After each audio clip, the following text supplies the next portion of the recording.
Welcome to Mexico, Stefan, and thank you for having this conversation with us. Thank you for having me.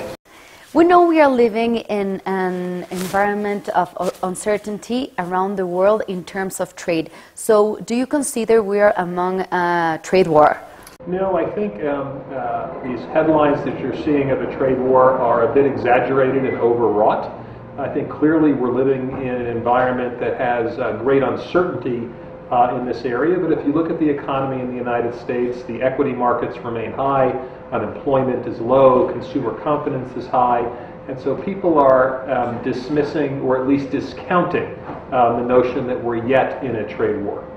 Okay, so right now where we see more tensions, it's among the U.S. and China. So which are your main concerns about a possible trade war and how this could impact the global economy? Well, clearly the most challenging bilateral trade relationships we have are with China. China is the second biggest economy in the world and is not a market economy.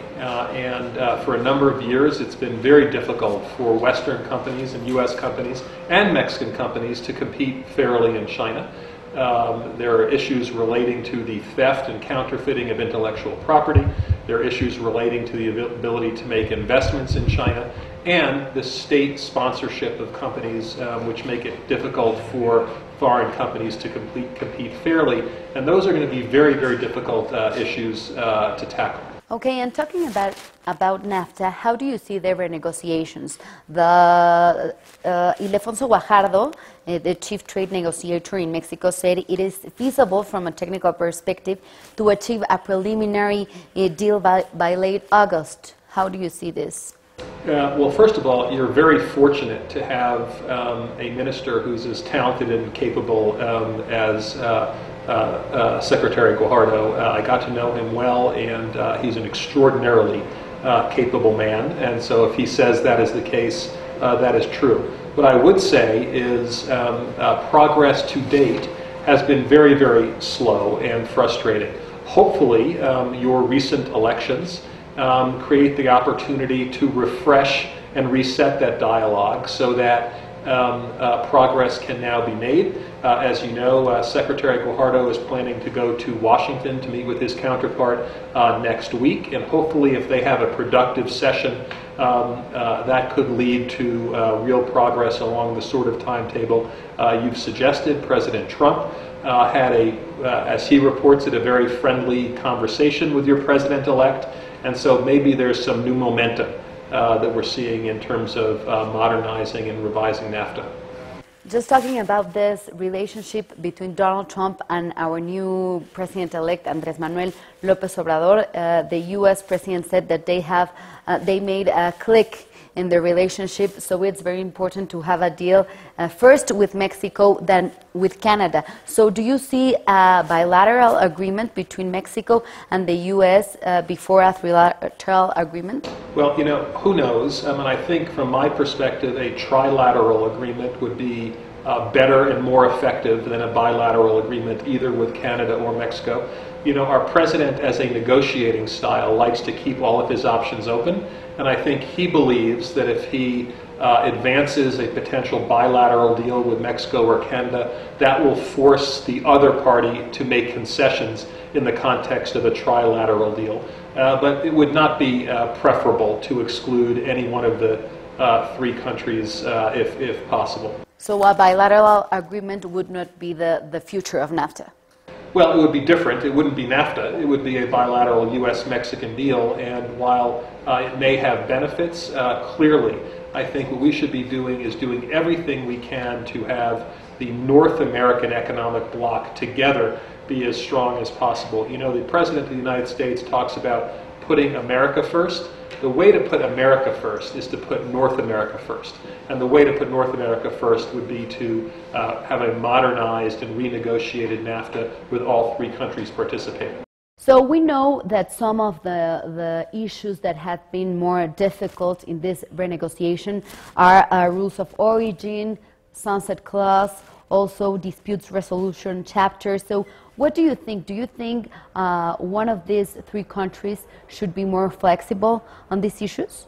Well, these are some very aggressive positions, frankly, the United States has taken. And hopefully, where we are today, there will be some flexibility shown on both sides to get through these difficult issues, which have been poison pills to getting the deal done to date.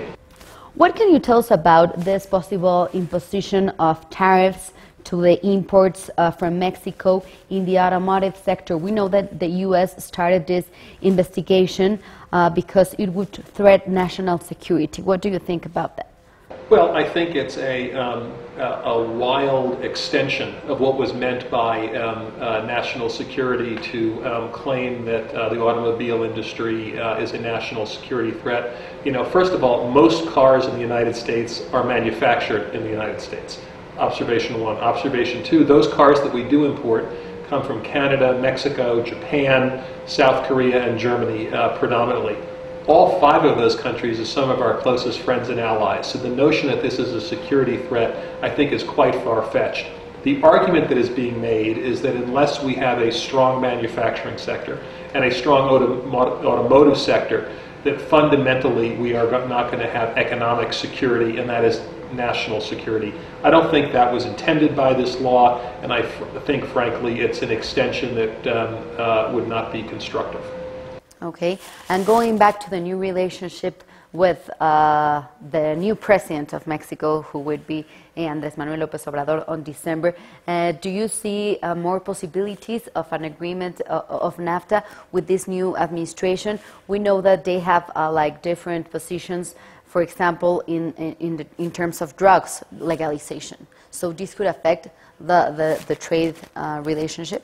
Well, I don't think yet there's a lot of clarity on all of the new administration's policies. But at the end of the day, a strong trade relationship with the United States is extraordinarily important for Mexico, and a strong trade relationship with Mexico is extraordinarily important for the United States. And at the end of the day, I think as a result of that, both presidents ultimately will get to the point of embracing our shared history, our shared geography, and our shared economy. Stefan, do you think migration should be an important issue in a trade deal like NAFTA? But you know, these trade agreements are in and of themselves so highly complicated that adding additional complexity to it, I think, is going to certainly not make the likelihood of a successful agreement. And finally, moving from NAFTA to TPP, we know that you advocated for the Trans-Pacific Partnership. Obviously not effectively. Well, what do you think of this withdrawal? Well, look, I think it was very unfortunate. Obviously, the other 11 countries are going forward without the United States. By the way, just this week, the European Union and Japan signed a far-reaching trade agreement. I think, look, the Asia-Pacific region is the fastest growing region in the world, and giving the United States access to that is something that would have only helped our companies and our consumers. So I think it is quite unfortunate that the president withdrew from TPP. He's been quite vocal that he does not like multilateral agreements, that he prefers bilateral agreements. But I think it was an unfortunate mistake for the administration early on, and something that I think leaves the United States not only less well off economically, but less well off strategically and diplomatically. Well, thank you very much for having this conversation with us, Stefan. We look forward to talk to you again here in Mexico as this renegotiation is advancing. Thank you very much. Thanks for having me.